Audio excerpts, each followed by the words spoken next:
कृष्णकर स्त्री तो रुक्मिणी रुक्मिणी तो रखी कृष्ण पाखे पूजा पाई था राधा कहीं पूजा पाई आज्ञा मोर प्रश्न आज्ञा ये राधा किए कृष्णकर माई आज्ञा कौन कहना आलादिनी शक्ति जे कौ राधा चंद्रसेना जो राधा को बाहला से राधा अलगा कृष्ण को पाखे जो राधा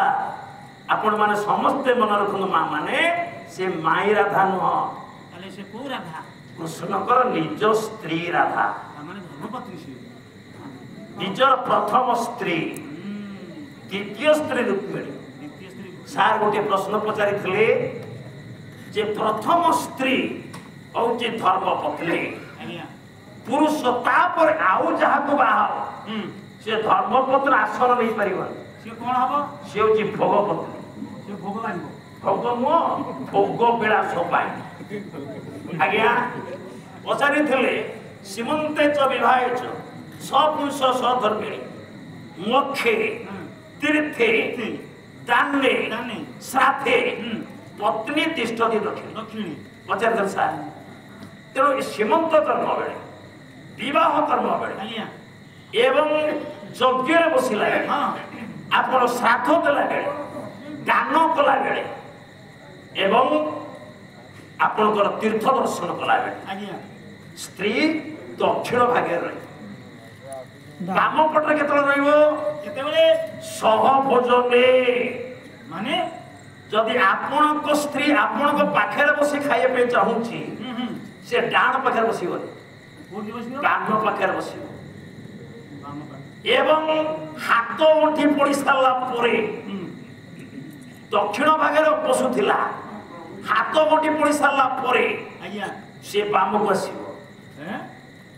पुणी कौन ब्राह्मण मान पाद धोला बेले बाबाजी मान पाद धोता बेले स्त्री दक्षिण रही बाम पट रही आज्ञा ये कर्मकांड तेणु धर्मपत्नी होती राधा किंतु चंद्रसेना स्त्री ये राधा को आप भावुं माई राधा बसी नाई चंद्रसेना जो राधा को बाहर से राधा हूँ डुप्लिकेट राधा सी अलग राधा मुठी खाली संपर्क कहीदे सी कि जो राधांकर 12 वर्ष से बह लगे चंद्रसेना सहित कि राधा मना कले मु कृष्ण समर्पिता किंतु एमाने सत्य करते वृषभानु कीर्तिदा जटिला पाखे गोपेश्वर मंदिर सत्य को बचाई चंद्रसेना बाहर लगी एमाने कहले बाहर पड़ो से निजे श्री राधा ब्रह्मदेव को डाक ब्रह्मदेव आसिले कहले माँ तुम गोटे कम कर तुम्हें विवाह कर चंद्रसेना नहीं केमिति ना तुम्हें तुम देह गोटे राधा सृष्टि कर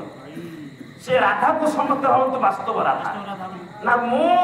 ना तुम्हें नित्य वृंदावन गोप्य हुओ ब्रह्म वैवर्त पुराण अनुसार आपण हेतु भागवत लिखिं अति बड़ी जगन्नाथ दास।